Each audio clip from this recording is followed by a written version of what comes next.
What's up guys, and welcome back to the channel. So I've been getting this question a lot lately and I decided I'll just make a video about it.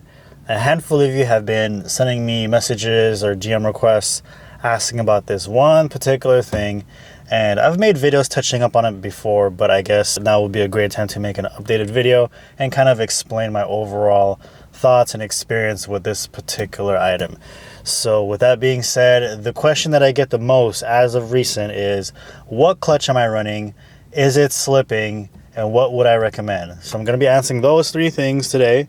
I'm going to be answering those questions today. Hopefully give you a better overall understanding from my point of view. All right, so what clutch am I running? This is, I'm just pointing at the pedals here, guys, but this is on a Sachs SRE clutch kit. It is basically the same company that makes the factory clutches on these cars, but you have a stronger pressure plate and a more capable clutch disc that can hold a higher torque rating. So with that being said, it does use some of the factory components. For example, the factory flywheel is still being used with this. So think of it as a OEM plus upgrade.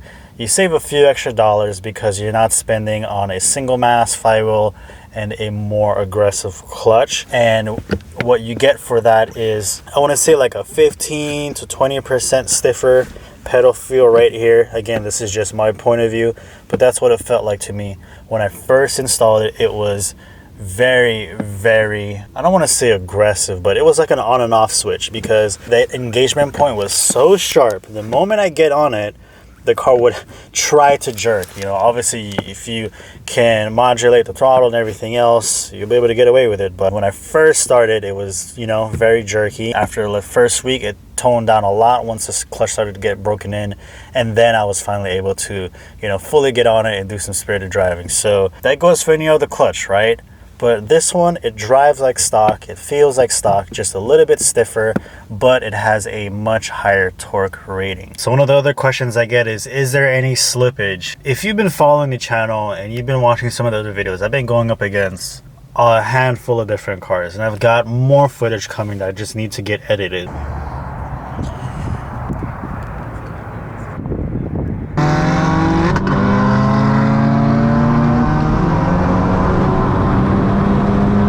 I've been running this clutch since factory turbo days, IS-20 days, sneaky tune days, right? So far, the clutch, it seems to grab for what it is. I'm surprised it's hold up this long. Well, to answer your question, no, it has not started slipping. It hasn't shown any signs of slipping yet.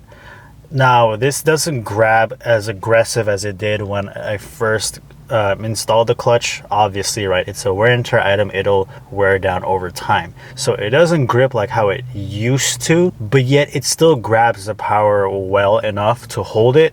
And I haven't had any slipping or anything like that. Nothing of that nature has begun as of yet. So with that being said, I do try to drive my car, I don't know, how should I say this, in a respectful manner? Nah, man, if I don't have to get on it, I won't get on it. I don't drive everywhere beating on it. I don't like lug the engine like at a low RPM. I will do high gear and start hitting boost. I don't do any of that stuff uphill. I take it easy. The only time I really get on it is when, I'm out in Mexico and someone else wants to line up. Yo, you down to run it? 60 roll, yeah. But for the most part, no, I don't do any of those things. I also rev match when I downshift. I just try to take all the extra precautions to help with the life of the clutch. Now, does that help? I'm sure it does, versus, slipping the clutch and doing all this extra stuff. So I always make sure I downshift when necessary to get more power. I don't like to lug the engine. Taking off from red lights, I am very familiar with the engagement point of my clutch. So slipping doesn't really happen like that. I'm not a beginner driver in this car. I've gotten very used to this clutch. So, those things aren't really a factor. If you're a beginner driver, I can see how that can happen. But no, I don't really have any of that. And honestly, it can sometimes kill the life of the clutch is, the slippage. It's when you're taking off from that red light, you're going uphill, stop and go traffic, and you have to ride it through, right? You're pumping it and you're still giving it gas and you're revving it up. That can wear it out over time. I've let a very small amount of people drive this car other than myself, and I usually try to get people who, know what they're doing. So with that being said, no, I haven't had any slippage, and those are the extra precautions I take. Am I surprised that this clutch is still holding? Yes and no. Again, because I do try to take care of it, so I'm not surprised about that. But also because with the power mods that I have, with the setup that I have, it is definitely rated for over 400 torque, which is what this clutch is rated for. So yes, I guess you can say I am a little surprised in that aspect that it's still holding. But am I upset about that? Absolutely not. I'll take it for what it is. I feel like it's been a good purchase thus far. Now, with that being said, another question I get is, which clutch would I recommend? So let me try to answer that to the best of my ability. It really just depends, guys. There's no specific answers, and you got to get this one. This is the one to get over anything else. Every clutch will do its job. There's just some sacrifice to it, right? You're either going to sacrifice cost if you want something that's very premium and capable, or if you want to get something that's cheaper and you want to save a few extra dollars, it might give you some chatter, it might do this, blah, blah, blah, etc., etc. So to answer that question, I would say go based off of your power goals. And I tell this people a lot because your power goals, it's a guide of what type of mods you need for your setup. If you're going to swap the turbo out and you want to do hybrids later on in full 85, you're going to want to get a clutch that's more capable. I, for one, I didn't expect I was going to make it this far with the mods. Honestly, this car is so fun. I've been having a lot of fun exploring it. I got the Sachs SRE clutch kit rated for 400 horsepower. Otherwise, I might have tried something else, but I'm not upset about what I have. So go based off of your power goals. A few brands I will say though that I've heard good things about. Obviously, this one, it's your South Bend brand clutches. You get the single mass flywheel with that. It costs a little bit more, but with the single mass, you'll get to be able to rev up a little bit quicker than the factory dual mass. Once you swap over to a single mass flywheel as well, there's also the possibility of having the chatter when the clutch is engaged. So keep that in mind. So no noise, sounds normal. Clutch out.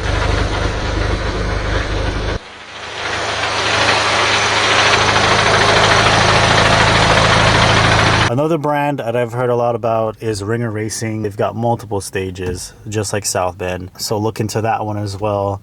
I think for like hybrid setups, their stage 4 clutch might be the best option out there for you. Otherwise, I think a stage 3 might be able to do it for just bolt-ons, 85, things of that nature. So look into that. There's obviously other brands like DKM. I've talked to a few owners about that one. They didn't really like it because of the chatter and the extra noise, but again, it goes based off a person-to-person point of view. Some people can tolerate more than others, so it really just depends, right? Take that with a grain of salt, keep that in mind.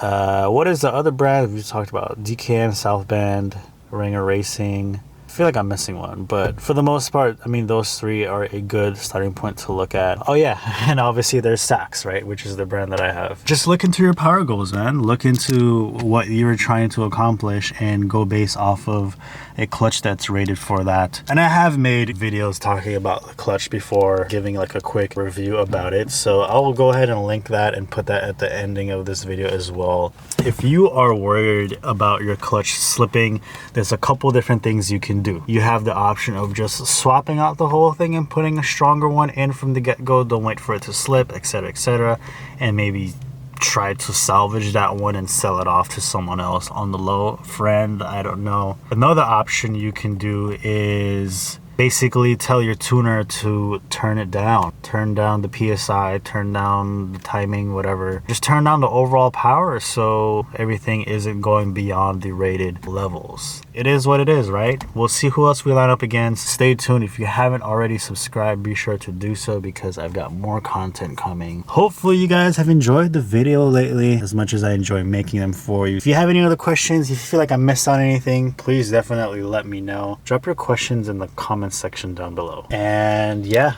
as always guys, I hope to catch you on the next one. Peace.